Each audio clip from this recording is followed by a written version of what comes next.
Good morning and welcome to the second day of our Vienna Migration Conference 2020. I'm Sergo, Mananashvili, Senior Advisor at ICMPD, joining from our studio in Vienna, and I'm pleased to open the very first focus session, which is about the return policy. Throughout the session and for the rest of the conference, you can keep in touch via social media using the hashtag ViennaMigConf. And you can also submit your questions via the website where you see our live stream. I would like to now to introduce our distinguished speakers, Ms. Louise Ersbøll, Head of Division of Return and Readmission at the Danish Ministry of Immigration and Integration. Louise has almost 2 decades of experience in migration management. Welcome, Louise. And our second speaker is Michael Kegels from the Belgian FedAsyl. Michael is Head of Operations. He sits in the Board of Directors of FedAsyl, but also in the Strategic Management Board of the European Return and Reintegration Network, where he sponsors different innovative approaches on reintegration. Now, before starting our discussions, I would like to make a brief overview of what is there in the Pact on return. So the return as such runs as a red thread throughout the entire Pact. This is no surprise to cite the Pact itself. One of the key gaps in the European migration management is the difficulty to effectively return those who do not take up this option. As a result, the Pact proposes and advocates for a stronger EU-wide return system, bringing together different elements of internal and external dimension of the return policy.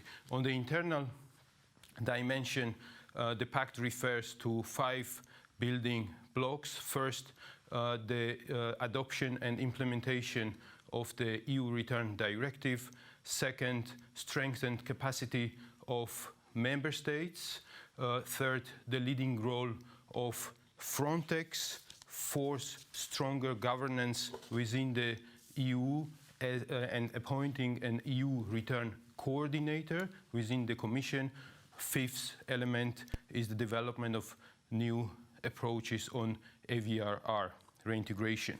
This is all complemented then with the concept of return sponsorship and the border return procedures. On the external dimension, we have 3 main elements.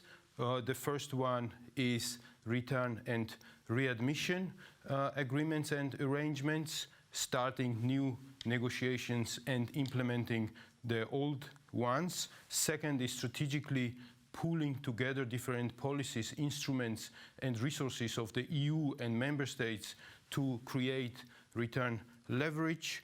And third is the cooperation on reintegration with third countries, the countries of origin, partner countries, on reintegration to increase the ownership of reintegration by the countries. So, against this background and considering that the member states will be at the forefront of the implementation of the Pact's return package, I would like to now ask a different set of questions to our speakers. And first is about the reality check, meaning what are those challenges and corresponding needs of the member states which we would like to address via the Pact in order to increase the effectiveness of the return system.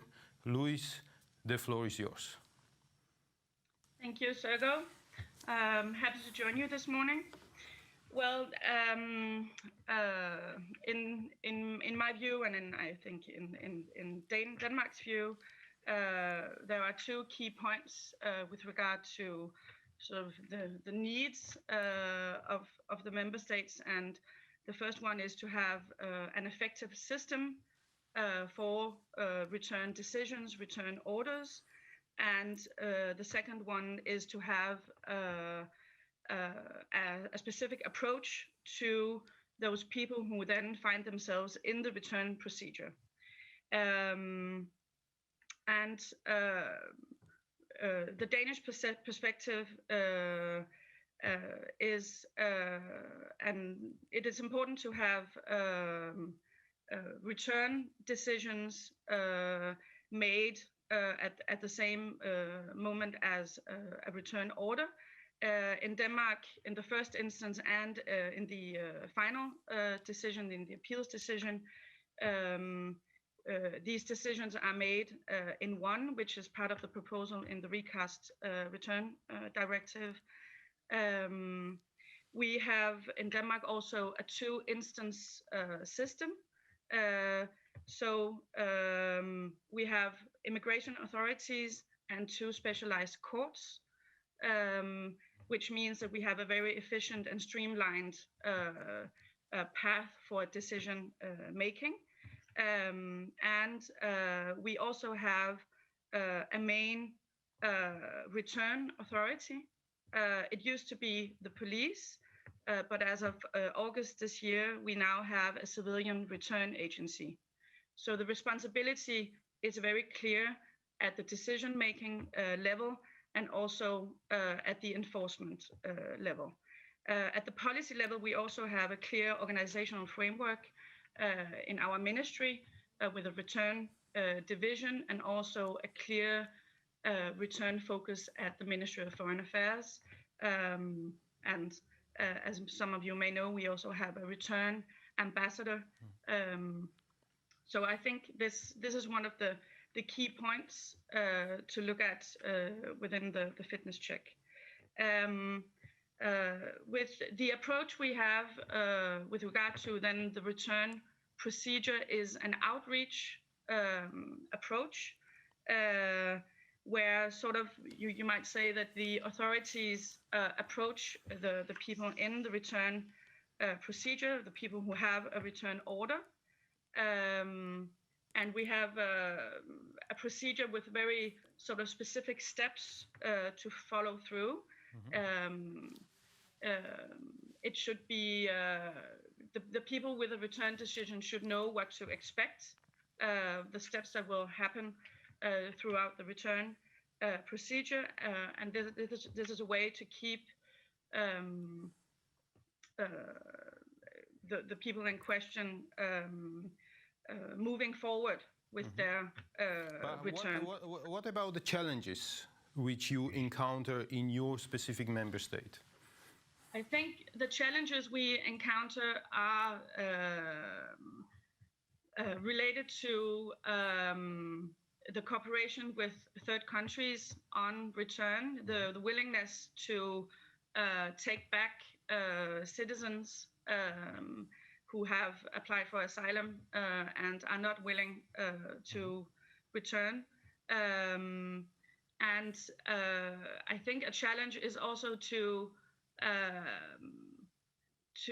address sort of the backlog cases with people who have been in the return procedure for a long time. And I think a lot of the initiatives that are taken at the EU level, but also at the national level, mainly address maybe sort of future cases, but there's also a need to address sort of the older cases. And I think one of the challenges at the EU level is also this cooperation with the third countries and implementing leverages. Are we able to do that? I think that is a clear challenge. So mainly it's about the external dimension when it comes to Denmark, but also the existing cases where people just kind of cannot be returned, and this creates a pressure on the system. Thank you very much, Louise. Michael, now the floor is yours to tell us about the challenges in Belgium, but also in other EU member states. Please. Thank you, Sergo. Thank you also, Louise. I think from our perspective, one of the main challenges is to truly put voluntary return at the core and the forefront of the EU return policy. As you know, Federal is only responsible for the assistant voluntary return part of the whole return policy. So it's the Immigration Office, which is responsible for the orders to leave the country, visa policy, etc. The external dimension for our part. So I will focus merely on the AVR side, but we truly think that voluntary return should be the most obvious first choice for everybody when you think about return, and be it the migrant himself, the authorities on the territory where a non-documented migrant or an asylum seeker resides, or the civil society. And one of the elements we strongly believe, and one of the challenges, is to try to look at a holistic way at the whole policy. And there are some elements I would like to put forward where we like to emphasize a little bit. One is, and Louise mentioned it already, is to increase the reach of the Okay, we have a technical problem with Michael.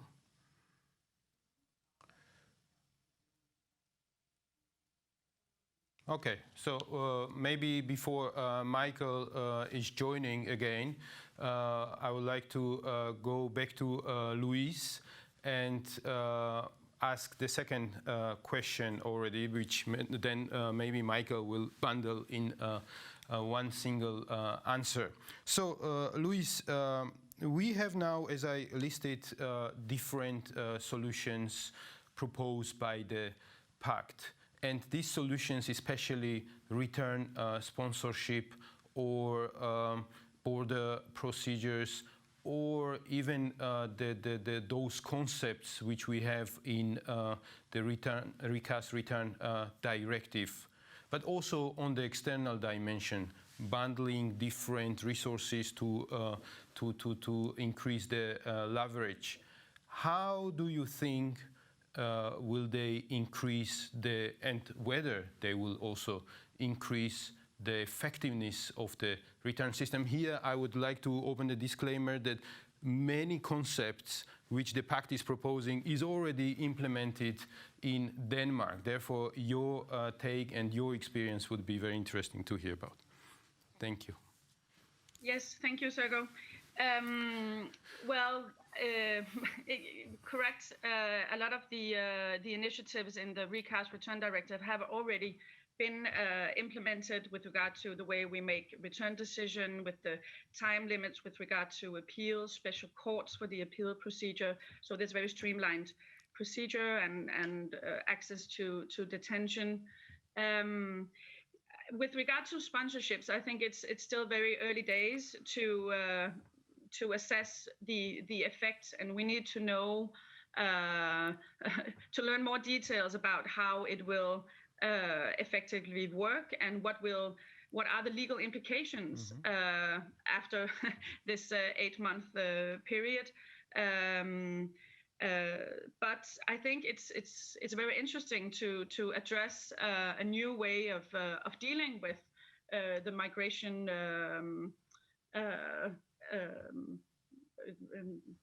agenda, and to introduce this new way of assisting member states with the return, and not only with the asylum procedure, which I believe has been the previous approach.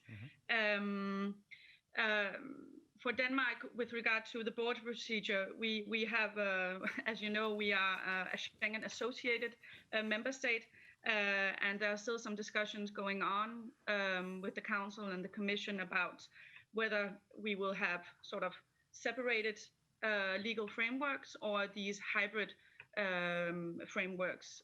So what will be in the APD and what will be in the return directive. But we certainly support the idea about assisting other member states on return. I've had already at a bilateral level had discussions with certain member states on this way of Louise, helping.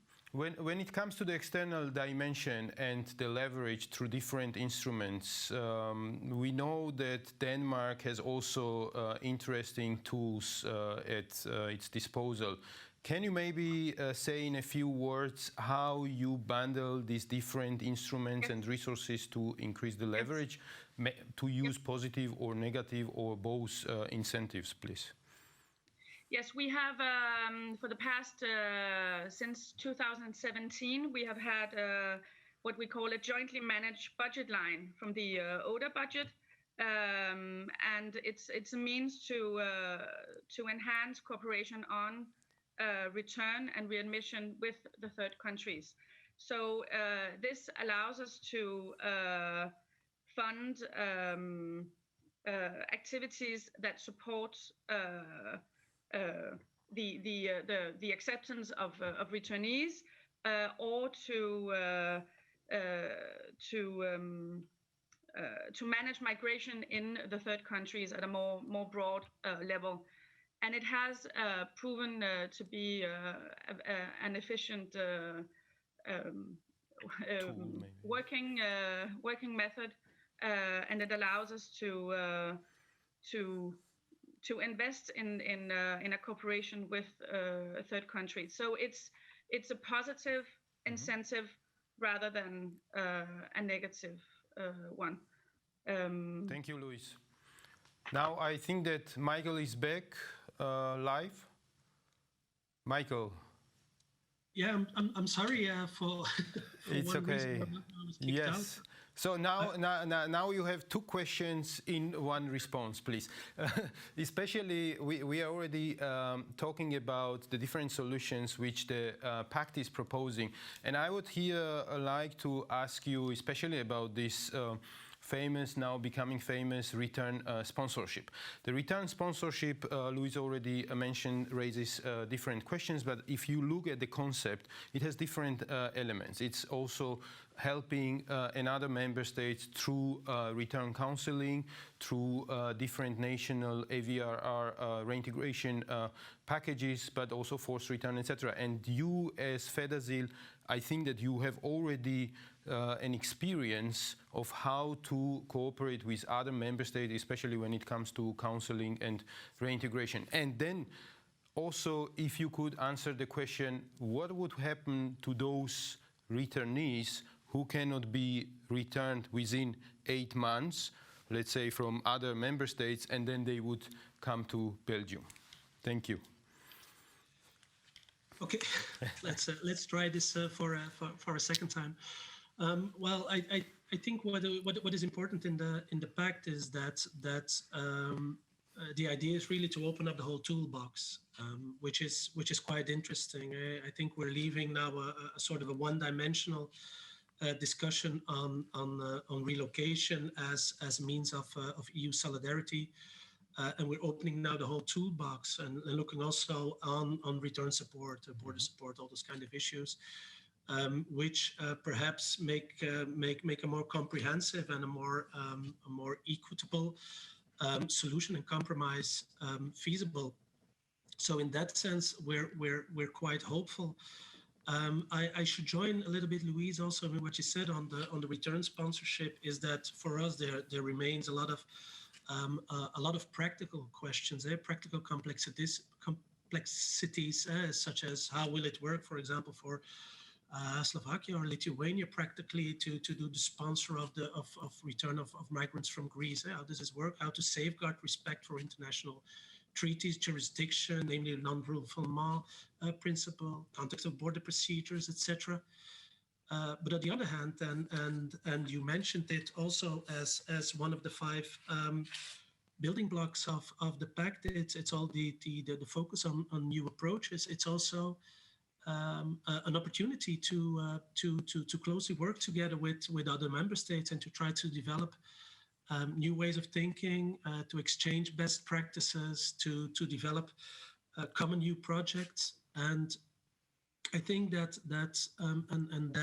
comes back a little bit to your question. I think that Fedasil and Belgium perhaps we're also a rather small country, and also we need to work together internally in our small complex country. As you know, we were always strongly focused on trying to develop EU collaboration and EU wider projects. And as you know, for example, in the framework of ERIN, we have now different pilots running. For example, Reach Out project for undocumented migrants together with France and Eurocities.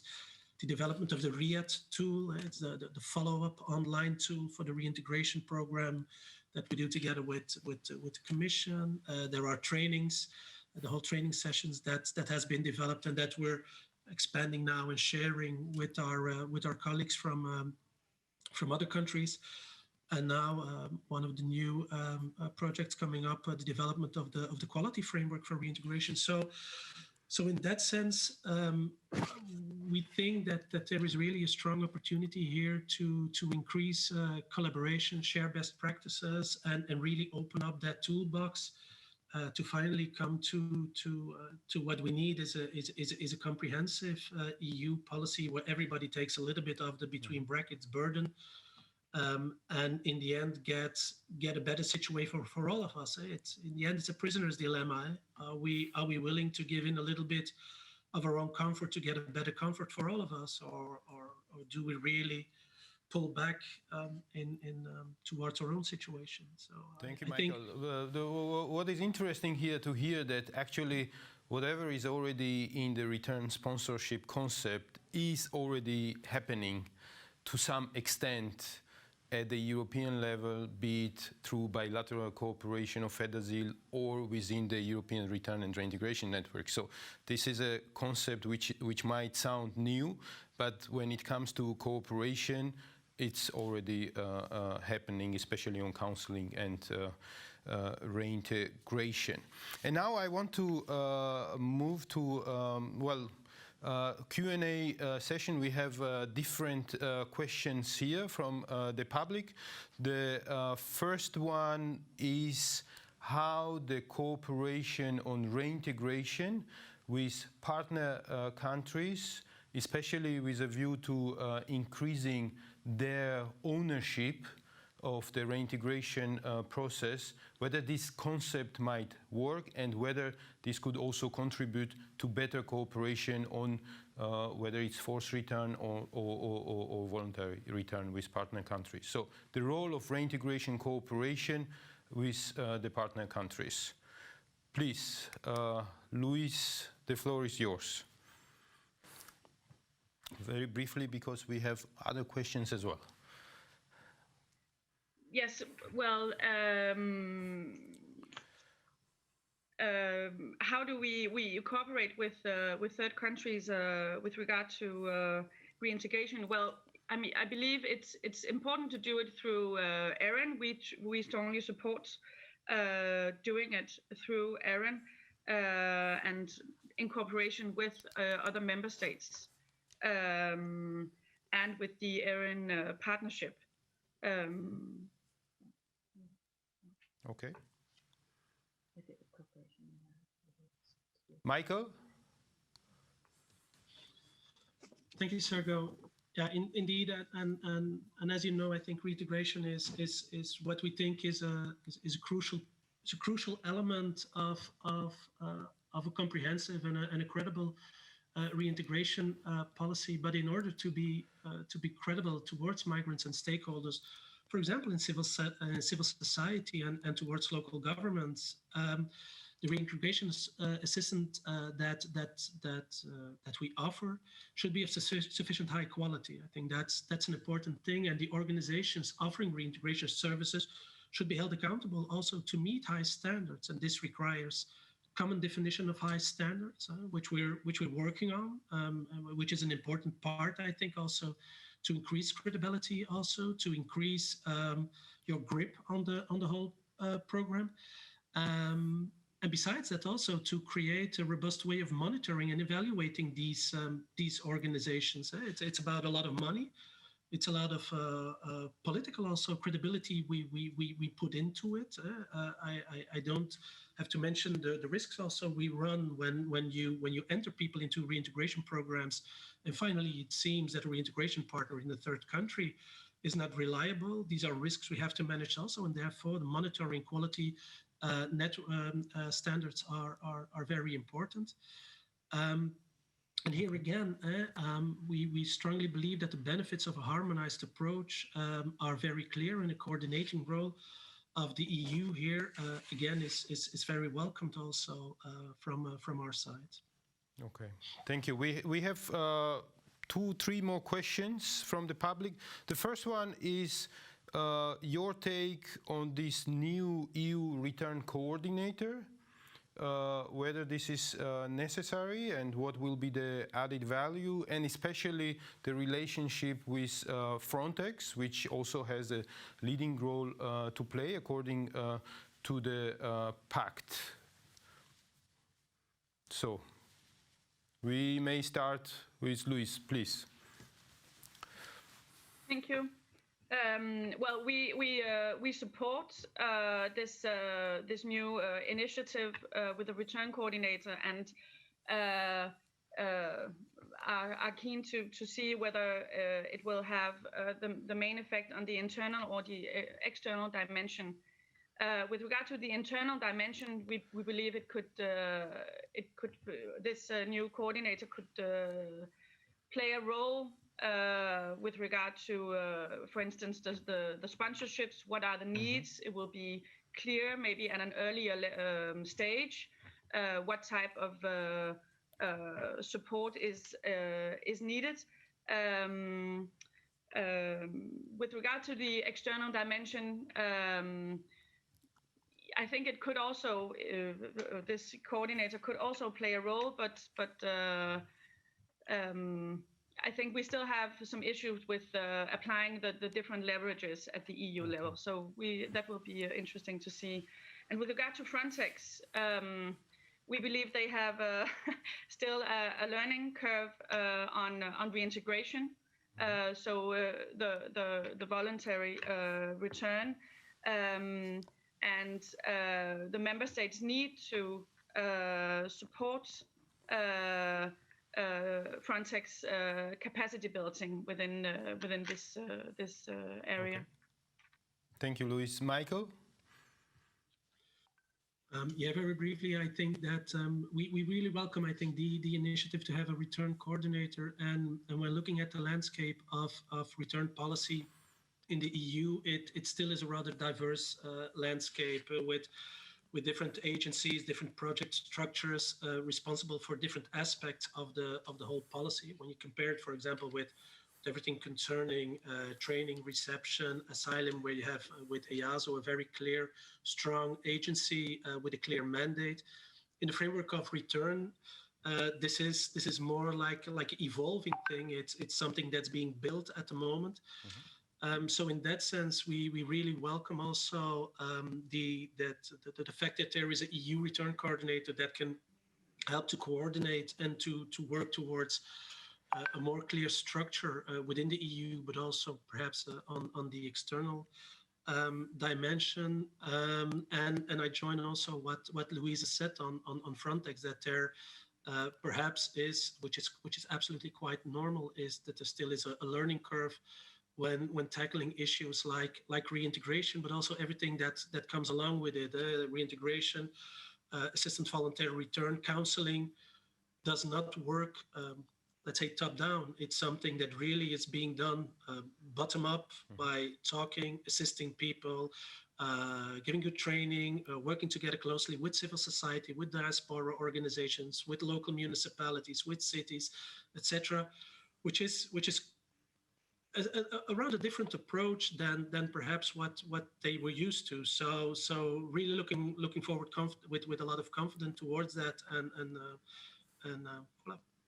Thank you, Michael. Thank you, Louise. We have other questions as well, but as this is called a focus session, we have handled those issues which deserved particular attention. I would like to continue talking to you, but again, we only had 30 minutes. It was, again, the first focus session. Many thanks to you for joining and for sharing your thoughts with us. Many thanks to the public who was very active with the questions. And when it comes to keeping in touch with Vienna Migration Conference, here again, hashtag VienaMigConf. Many thanks, Louise, Michael, and see you soon. For our public, just to announce, don't miss our 10 a.m. focus session on Western Balkans. All the best. Thank you. Bye-bye.